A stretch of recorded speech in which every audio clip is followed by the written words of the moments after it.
Cyber attacks are on the rise, with hackers constantly seeking vulnerabilities to exploit, whether it's personal information, financial data, or critical infrastructure. No one is immune to the threats of the digital age. That's where cybersecurity comes in.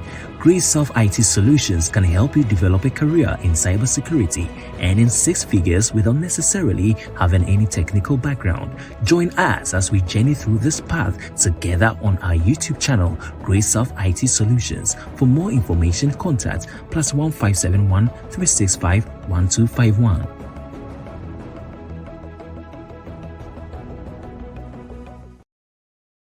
Hello everyone, welcome to my channel. My name is Eric Obin from Cgrc IT Solutions.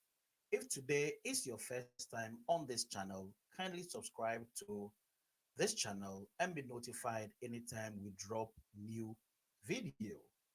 We are back again on our journey to pass the Cgrc exams. And just to let you know, we are in the month of April. We just have 2 months ahead of us, and the exams domain will change according to ISC score, which implies that if the domains change, then definitely it'll have a bearing on the questions that will shoot forth. Therefore, I will encourage you, if you want to write it now and now and now. And that is why Grace IT Solutions is here to prep you very well in order to pass the exams as well as to be certified. So let's get straight on board. For some time now, we've looked at the various steps involved in the RMF, and we've looked at the preparation step, we've looked at the categorization step, we've looked at the um, select step, we've also looked at the implementation step, the assessment. We are now on the authorization step. And under the authorization step, we spoke about the fact that there are, let me say, 6 tags. Yes, let's say 5 tags under the authorization step, which are the authorization package, risk analysis and determination, risk response, authorization decision, and authorization reporting. So if you go through our previous videos, you realize that we've looked at the four tags under the authorization step. So today we want to look at the authorization reporting, which is the last tax under the authorization step.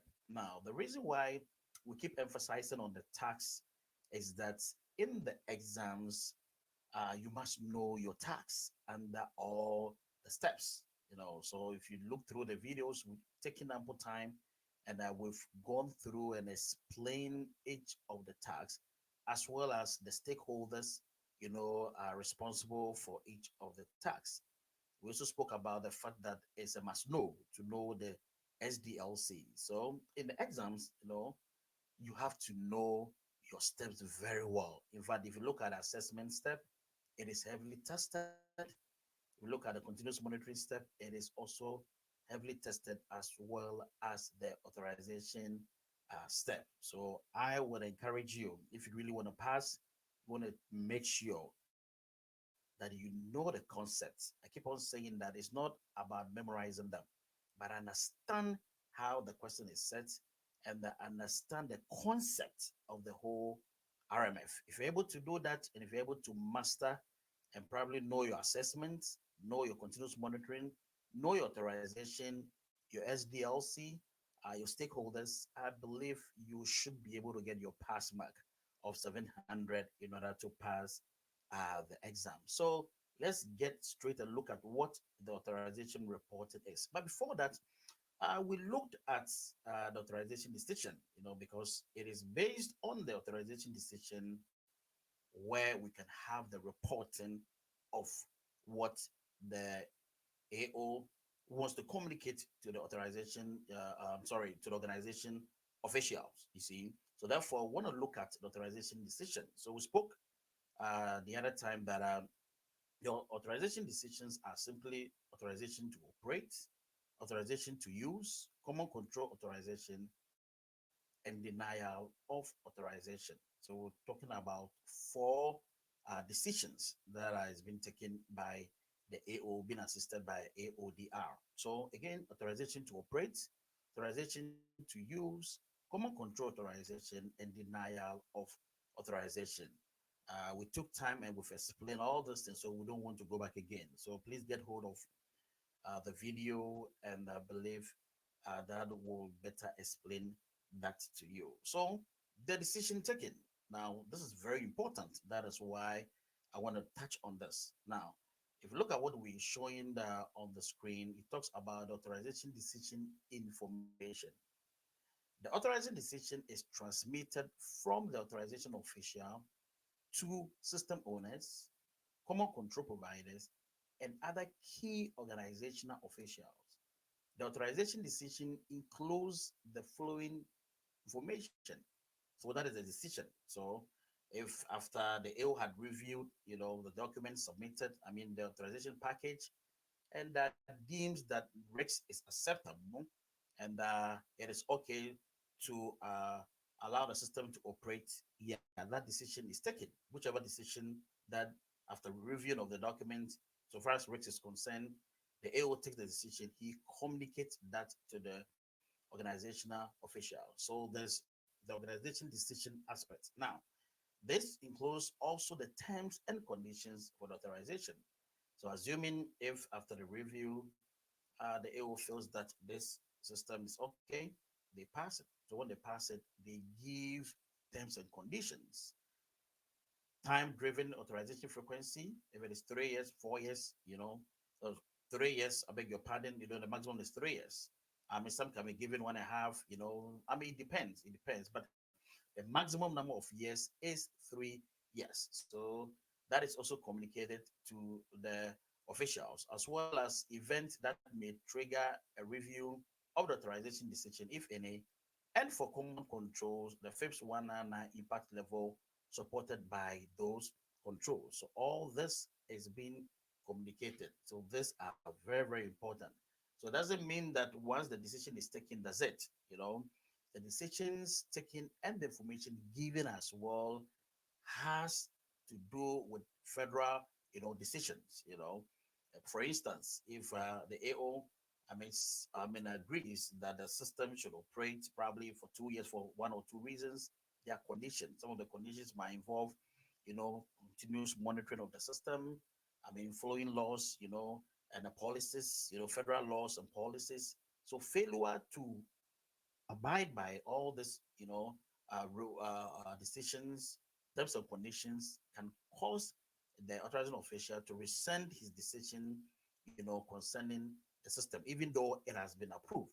So it's not just about being approval, but there are certain conditions, and I believe I've tackled all these things in the previous video, which I highly recommend if you can get hold of it and probably look at it. That will really, really help. Now, let's come to the last task, which is the authorizing reporting. Authorizing reporting. And as the name goes, they are just reporting or communicating the decision taken to the organizational officials. So authorization officials report authorization decisions for systems and common controls to designated organizational officials so that individual REX decisions can be viewed in the context of organization-wide security and privacy risks to organizational operations and assets, individuals, other organizations, and the nation. Authorizing officials also report exploitable deficiencies, that's the vulnerabilities in the system or controls noted during assessment and continuous monitoring that represent significant security or privacy risks. Organizations determine and the organizational policy reflects what constitutes a significant security or privacy risk for reporting. Authorization decisions may be tracked and reflected as part of the organization-wide system registration process at the organization's discretion. So basically, that is it. The AO communicate the information to the organizational officials that this is the decision based on the review. So whatever decision is being taken, and that's what we have already talked about, they communicate it to them. then if there's the need to, of course, I mean, if your system had failed, what do you have to do? You have to go back and look at, the highlighted point, the areas or the things that the AO had stated or been the reason why the system had failed or passed, and the other terms and conditions associated with this. So just go back, review it. If there's the need to take care of those, I mean, you just fix it or you take care of it, you mitigate it, you bring it back again for review. If they look at it again and the AO feels that this time your response to risks, is okay and can allow the system to operate, they go ahead and he goes ahead to approve it and allow the system to operate. And we've spoken about the various decisions. Again, we said authorization to operate, authorization to use, common control authorization, denial of authorizations. All these things can be found in my previous videos, which I highly encourage you to look at. So we'll continue, and in our next video, we'll look at the types of authorization. As I said from the beginning, the authorization step is a must know. Questions are being asked a lot in this step. So we'll look at the types of authorization.